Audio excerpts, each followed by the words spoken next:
नमस्कार। HPRC के upcoming TGT, JPT और बाकी भी आने वाले एग्जाम्स के लिए हमने अलग से एक नई सीरीज़ स्टार्ट की है। इस सीरीज़ को हमने नाम दिया है अभ्यास HPRC करके।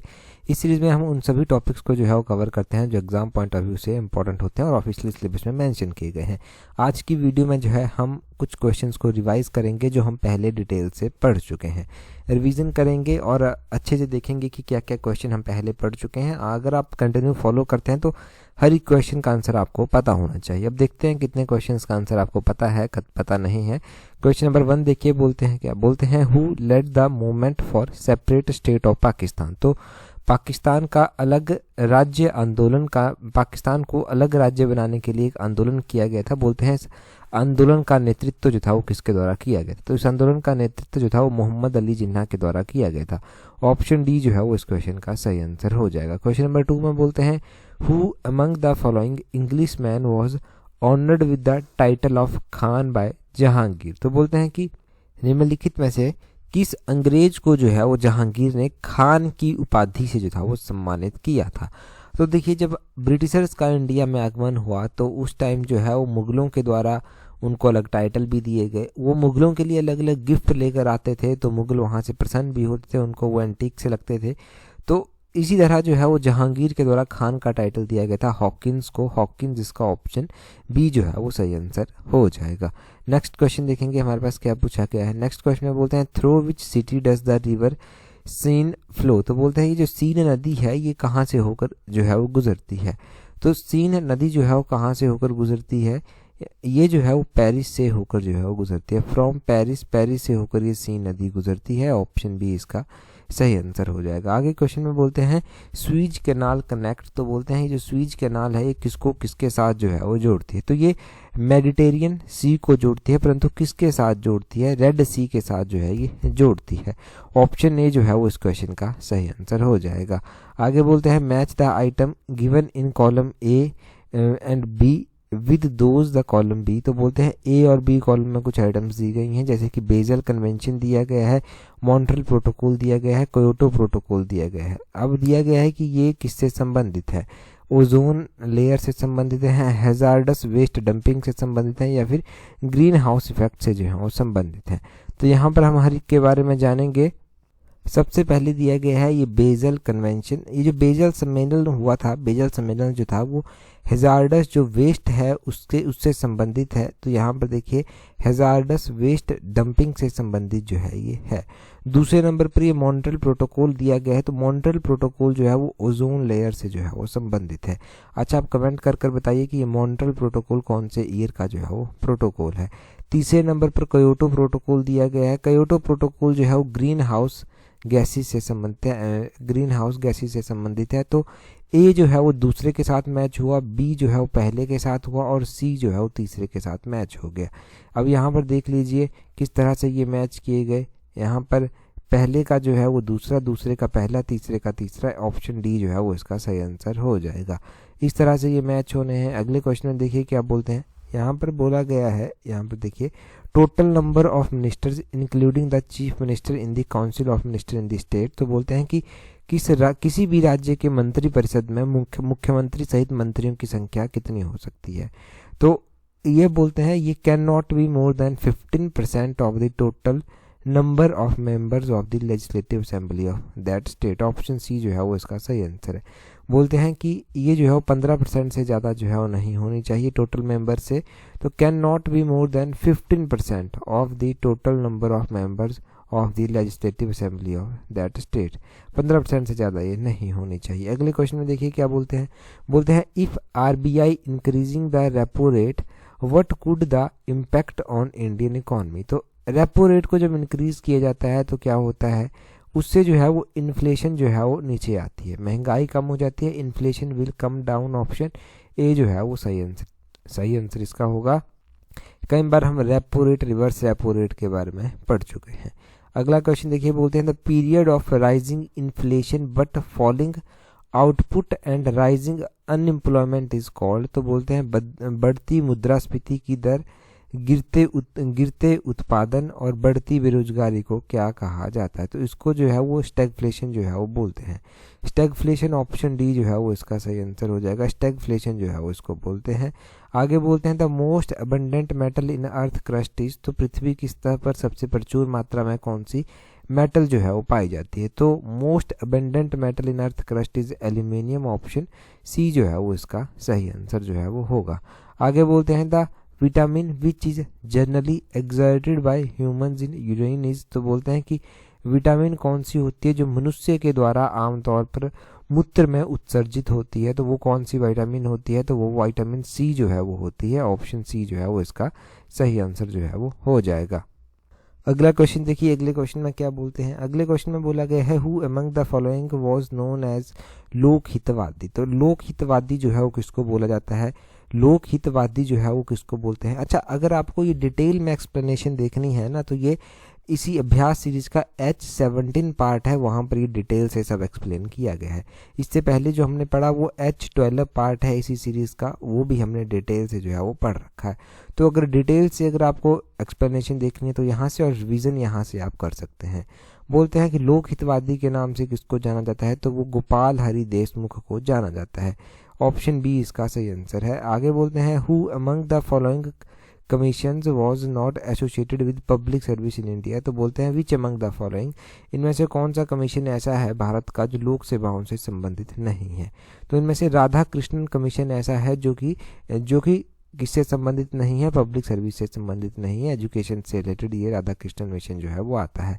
After independence in 1948 government of India constituted Radha Krishnan commission, आज़ादी के बाद नवंबर 1948 में ये राधा कृष्णन मिशन जो था वो बनाया गया था। और बोलते हैं under the chairmanship of doctor Sarvepalli Radhakrishnan इसको बनाया गया था to give the report on universal education, universal education के ऊपर रिपोर्ट देने के लिए बनाया गया था। This commission submit its report in August 1949, तो अगस्त 1949 में इस कमीशन ने अपनी रिपोर्ट सबमिट की थी। आगे क्वेश्चन में क्या बोलते हैं? बोलते हैं the optical phenomenon responsible for the blue colour of sky is, तो बोलते हैं कि आकाश के नीले रंग के लिए कौन सी प्रकाशीय परिघटना उत्तरदायी है? तो बोलते हैं optical phenomenon responsible for the blue colour of sky is, तो ब्लू कलर ऑफ स्काई के लिए जो है वो स्कैटरिंग ऑफ लाइट जो है वो रिस्पॉन्सिबल होता है। ऑप्शन डी जो है वो इसका सही आंसर है। नेक्स्ट क्वेश्चन में बोलते हैं the electrical device used for converting mechanical energy into electrical energy is called, तो बोलते हैं यांत्रिक ऊर्जा को विद्युत ऊर्जा में परिवर्तन करने के लिए जो है वो कौन सी डिवाइस इस्तेमाल जो है वो होती है? तो इसके लिए जो है वो जनरेटर इस्तेमाल आता है। ऑप्शन डी इसका सही आंसर है। आगे बोलते हैं white gold is an alloy of, तो जो श्वेत सोना होता है, श्वेत स्वर्ण होता है, वाइट गोल्ड, ये बोलते हैं किसकी मिश्र धातु है? तो ये जो है वो गोल्ड और निकल और प्लेटिनम बीच में मिला होता है, इनका मिश्रण जो है वो होता है। गोल्ड हो गया, निकल हो गया, प्लेटिनम हो गया, ऑप्शन ए इसका सही आंसर है।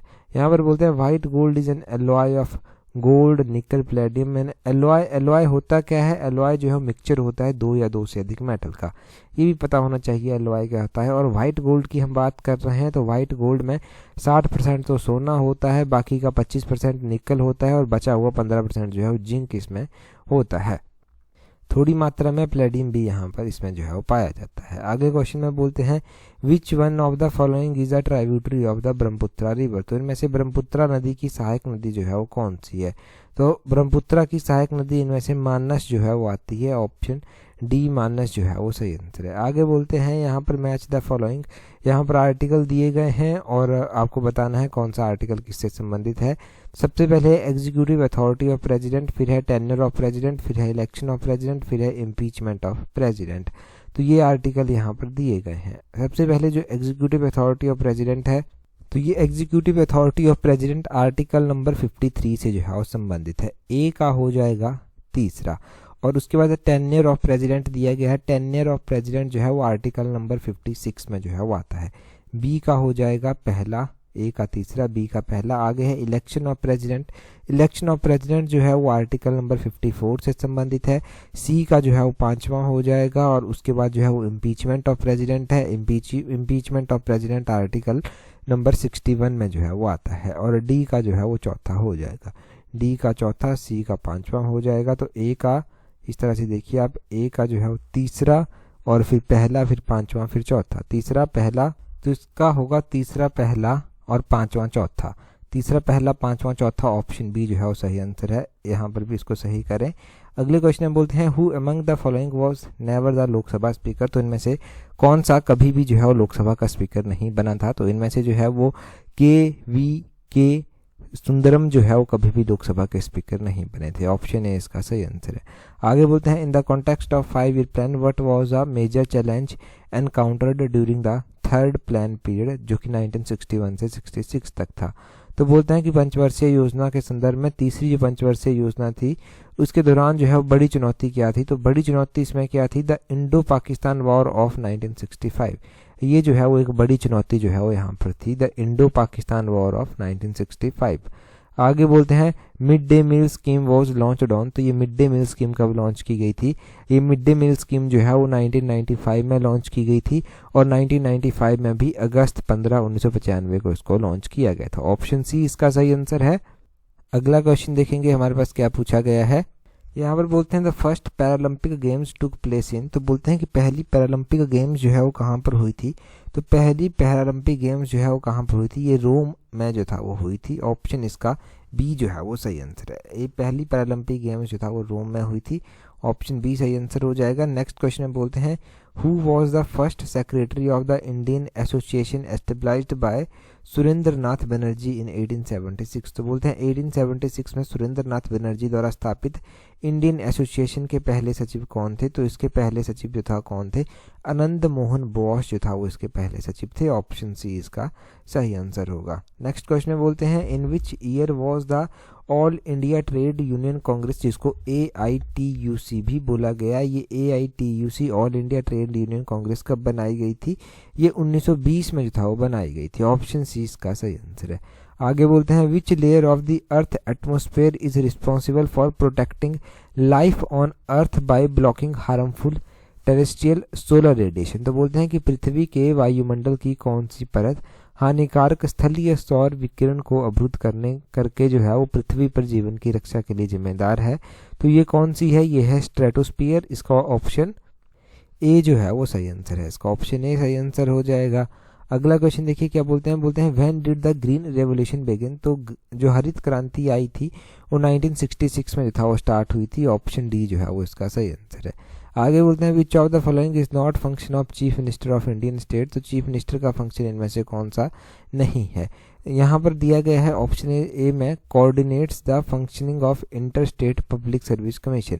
तो ये जो है वो चीफ मिनिस्टर का फंक्शन नहीं आता कि वो कोऑर्डिनेट करें inter state public service commission में, तो ये उनका फंक्शन नहीं है। नेक्स्ट क्वेश्चन में बोलते हैं which constitutional amendment provides for the appointment of same person as the governor for 2 or more states. तो बोलते हैं कि कौन सा संवैधानिक संशोधन 2 या अधिक राज्यों के लिए राज्यपाल के रूप में एक व्यक्ति की नियुक्ति जो है प्रदान करता है। तो ये 7th कॉन्स्टिट्यूशनल अमेंडमेंट जो है वो आ जाएगी। अगला क्वेश्चन देखिए क्या बोलते हैं the sale of government asset is also known as. तो सरकारी संपत्तियों की बिक्री को डिसइन्वेस्टमेंट बोला जाता है। ऑप्शन सी इसका सही आंसर है। डिसइन्वेस्टमेंट इसको बोलेंगे। आगे बोलते हैं the term isohyet is related to which of the following. ये आइसोहाइट शब्द जो है वो किससे संबंधित है। तो ये रेनफॉल से संबंधित है। ऑप्शन बी जो है वो सही है। आगे बोलते हैं विच of the following is the hardest material in human body. तो ह्यूमन बॉडी में जो हार्डेस्ट मटेरियल होता है वो टूथ एनिमल होते हैं। ऑप्शन ए इसका टूथ एनिमल जो है वो सही आंसर जो है वो है। ठीक है जी। अगला क्वेश्चन हम डिस्कस करेंगे, परंतु उससे पहले अगर आप तैयारी कर रहे हैं अपकमिंग HPRC के TGT एग्जाम के लिए, JBT एग्जाम के लिए, तो आप हमारी कॉम्प्रिहेंसिव टेस्ट सीरीज को ज्वाइन कर सकते हैं, जिसका लिंक नीचे डिस्क्रिप्शन बॉक्स कमेंट बॉक्स में दिया गया है। वहां से आप टेस्ट सीरीज को ज्वाइन कर सकते हैं और अपने स्टडी को प्रॉपर शेप जो है वो दे सकते हैं। ठीक है। अगला क्वेश्चन देखिए बोलते हैं select the incorrectly spelled word. तो यहाँ पर आपको बताना है कि किस शब्द की स्पेलिंग जो है वो गलत दी गई है। इनकरेक्टली स्पेल वर्ड कौन सा है यहाँ पर। तो आप अपना आंसर कमेंट कर जो है वो बताएंगे। हर एक ऑप्शन को ध्यान से पढ़ना और कमेंट करके जो है वो आंसर बताना। टेलीग्राम पर ज्वाइन करने के लिए अपने टेलीग्राम से @allexam31 सर्च करना, आपको हमारा टेलीग्राम चैनल मिल जाएगा। आज की इस वीडियो में इतना ही है। That's all for today. Thank you very much for watching and listening it very patience.